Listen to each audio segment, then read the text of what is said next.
Hello everyone, welcome to Alex, who kicks off our media day today. So Alex, you're coming off probably your biggest win in your home city of Sydney against Rafa at the United Cup. Just talk a little bit more about that and how the preparation for the Australian Open have gone last week. Yeah, it's been a couple of great weeks for me. Great way to start the year, and I've been here now for probably over a week. Been practicing, getting used to the conditions. It's been a couple of hot days, and I've had a lot of high-level practice, and looking forward to starting on Tuesday. Any questions? Please raise your hand and introduce yourself. Okay. Alex, go back 12 months ago. Where's the improvement in your game in the last 12 months? I think, like my whole career, I've been improving, gradually. Like day by day, I try to keep on improving on myself. But I'm probably going to say physically and probably belief-wise. I think for a while now I've had the level that I know I can take it to these top guys, and just recently I've had those wins to kind of back that and give me that confidence to know that I can do that often. So I'm happy with where my level's at, where I'm at, and hopefully I get more chances to play against these top guys and take it to them. Alex, you've been number one over the past couple of years, next there, Australia number one, next there at the moment. Does that recognition of being number one matter to you at all? I think ultimately I'm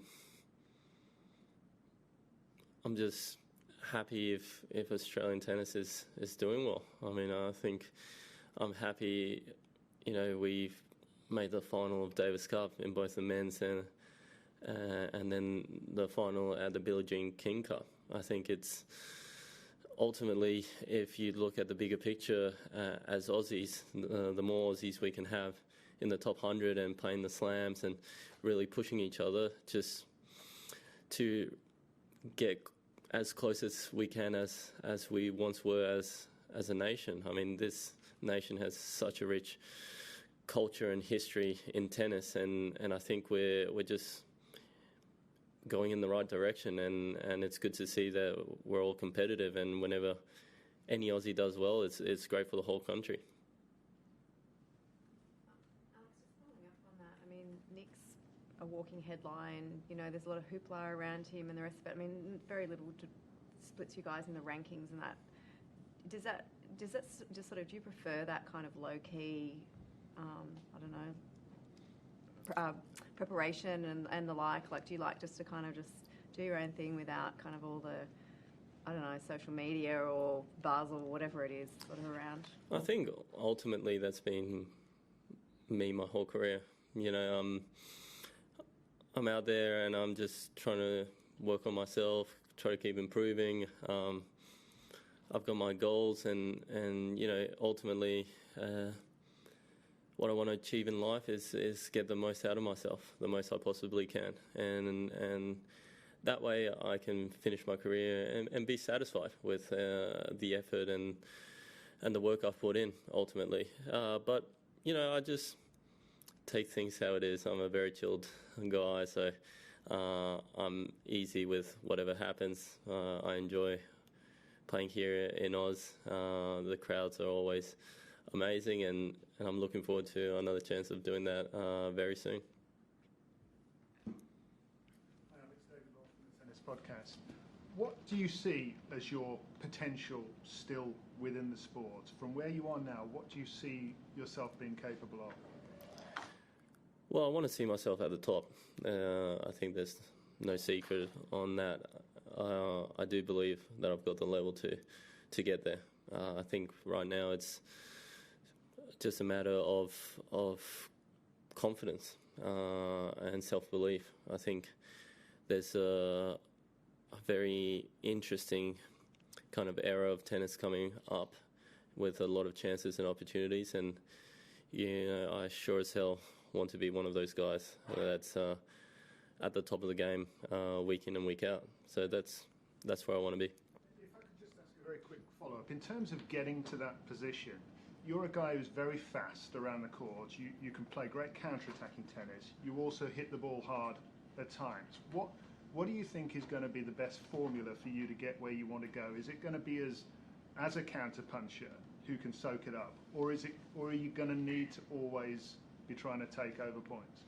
Well, look, I've done a couple tweaks here and there over the off-season, and I think ultimately against these top guys, you got to take it to them. You can't kind of give them the chance on their racket a lot of the time. That's probably the main thing. So, yeah, I definitely have to take it to them, be more aggressive, and really just stamp my authority on the court.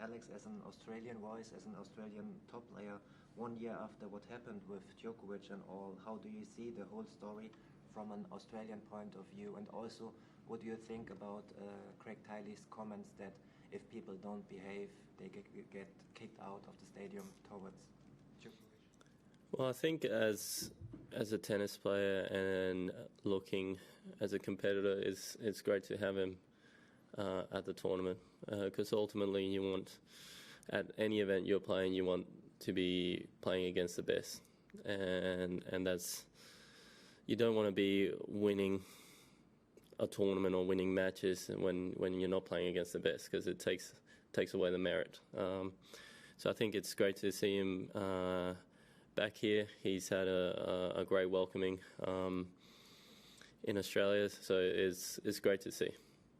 Last two here. G'day Alex, Owen here. I saw Katie was in qualifying the other day. I just wanted to ask about your relationship and, given she obviously knows her tennis, how supportive has she been for you over the last sort of 12 months or so? Oh yeah, she's amazing. Yeah, I guess it's the beauty of us being both in the same sport. We kind of understand each other. We know what to expect, how we can help each other in certain situations, and tennis is a very stressful lifestyle as it is, so it's always great to have a partner that you can kind of count on, help you out here and there, and it works both ways. I'm there to help her when she needs it, and we kind of know what to say in certain situations because we're in the same world, which is always great. Last one. Alex, I think you mentioned before about the exciting era of tennis coming up with opportunities. When do you expect that to start? Is that now, or do you think it's still a little while away where, yeah? Well, I think it's already started. I mean, if you look back at last year, the results will show that. So I think it's already started, and I think this year is going to be another chance, another opportunity for many more new players to stamp their authority, put their mark on tennis, and reach the top of the game. Very last one. Just one about your first round opponent. I know you said you don't like to look further afield than that, so sort of how do you sort of see your first round matchup, I guess? Well, he's obviously playing some good tennis. He's qualified, making his debut, so it's he'll probably have not much to lose, and it's going to be a tough match. What I've got to do is focus on my side of the court and try to bring as much energy and intensity as I can, especially from the start, and really try to take it to him early stages. And I've been playing some great tennis. The levels there, I'm feeling fresh physically and mentally. So hopefully come Tuesday, first point, I'm ready to go, fired up, and trying to get the crowd involved. Thank you very much. Great.